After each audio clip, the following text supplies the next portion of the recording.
Hello, my name is Sasha. Welcome back to my channel, Sash Reads, and today we are doing 7 on Sunday.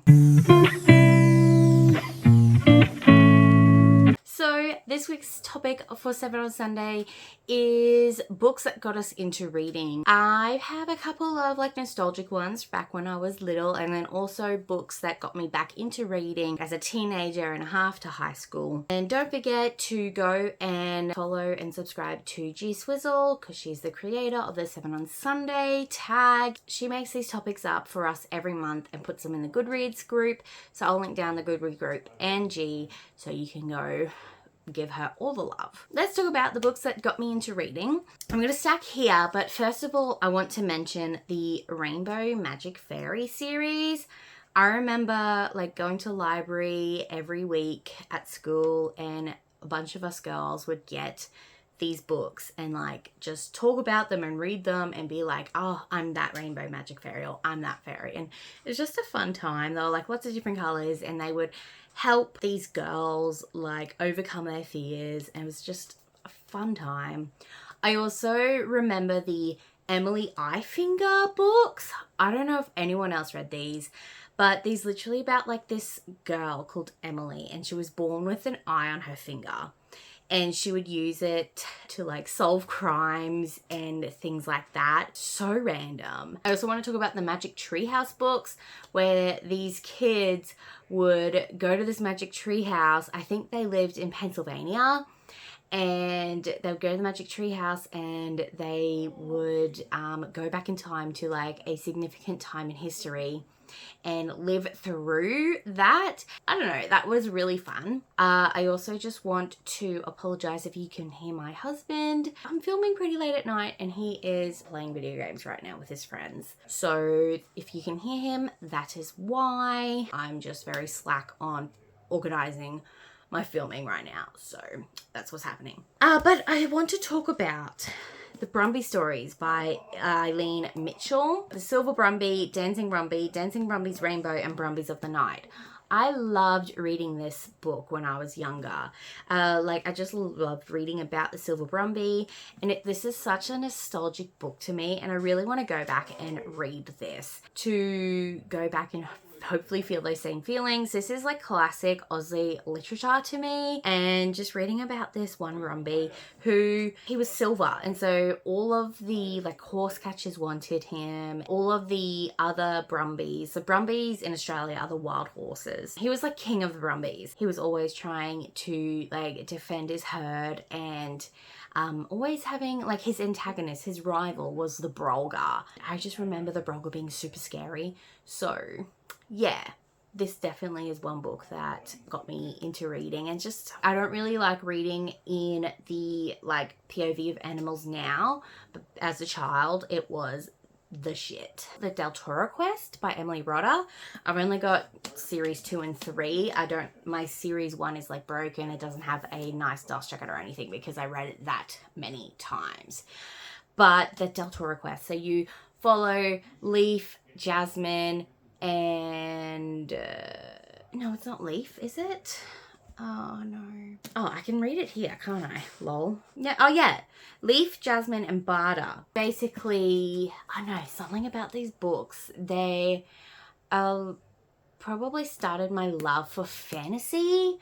I don't know, something about them. Something about the lost royal heir, the evil advisor taking over the throne, and going on this quest to find all the lost gems of the belt to defeat the evil. It's just so good. I love how Emily Rodda expanded the series, and so you've got series 2 and series 3, and this one's about the dragons. And then I'm pretty sure, I haven't read them yet, but I'm pretty sure she's brought out a series called The Star of Del Toro, and I don't know if it's about their kids, but it's just so fun. And trying to work out the riddles in each book as well. It was just, I just remember having a blast as a child, and definitely reread those books, borrowed them from the library again and again and again when I was younger. Faraway Treehouse by Enid Blyton. So like you've got the folk of Faraway Tree, the magic Faraway Tree, the enchanted wood. I love this copy. I'm pretty sure my mum doesn't know that I have it, but I love this book so much. And this definitely was another reason that started my love for reading. Just reading about these siblings, and I'm pretty sure they brought their cousins came along too. It's just so nostalgic, and like just look at those illustrations. I don't know, something about this book, guys. Oh, and then yeah, Moonface, and you had like brownies. Literally timeless. I cannot wait till my kids get a little bit older and learn to respect books, so that I could read this to them. Maybe I could actually probably start that now with Elijah. I can't wait for him to experience the same feelings I did when I first read these books. And now we're going to get to the books that reignited my love for reading as I grew older. So first of all, let's talk about Cinder by Marissa Meyer, or the Lunar Chronicles in general. So I think I was in year 11 at school when I saw this in the school library, which it was a shock. Like looking back at it, like seeing such a popular YA series in a Christian school library was just unheard of. And so I was so, like when I first read this, I'm pretty sure it was the year it came out, 2012. Okay, so no, I was in year 12 in 2012. I remember like at the end of it, I'm like, I wanted to know more, and they're like, there's no more out yet, and I was so devastated. And so when I found these books after high school, I think it was 2015 maybe, I realized that I found the books again. I was like, oh my God, I can read this whole series. And then I found Bookstagram, and everyone was talking about the series, and I was like, wow. Like just a cyborg reimagining of Cinderella. Like back in the day, that was just my jam. And then let's talk about the book that started probably my whole deep dive into the Booktonet and Bookstagram. I first found this book, I was on Tumblr just scrolling, and I couldn't even tell you what picture it was or what artwork it was now, but it was an artwork of Manon from Heir of Fire.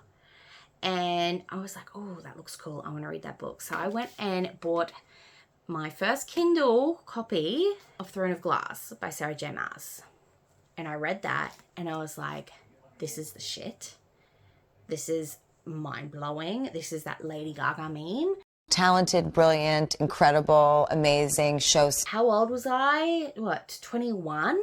Possibly? And I'm like, I need them all now. And then I was reading them, and I got my mum to read them. I think it was up to Queen of Shadows Queen of Shadows was just published when I was reading these. So after Queen of Shadows finished, that's when I was like, okay, I was pre-ordering them all and waiting for the books to come out.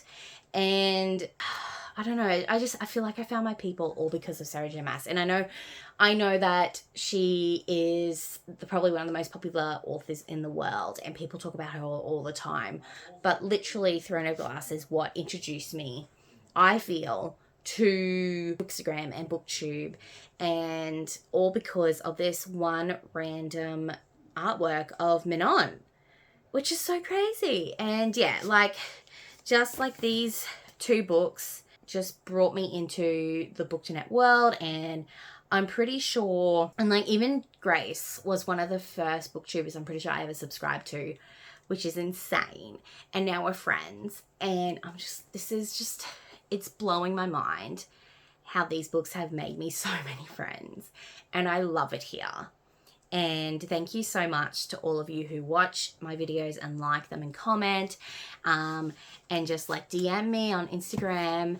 It's just, my heart is so full, and I can't thank you guys enough. And this is not where this video was meant to go, but here we are.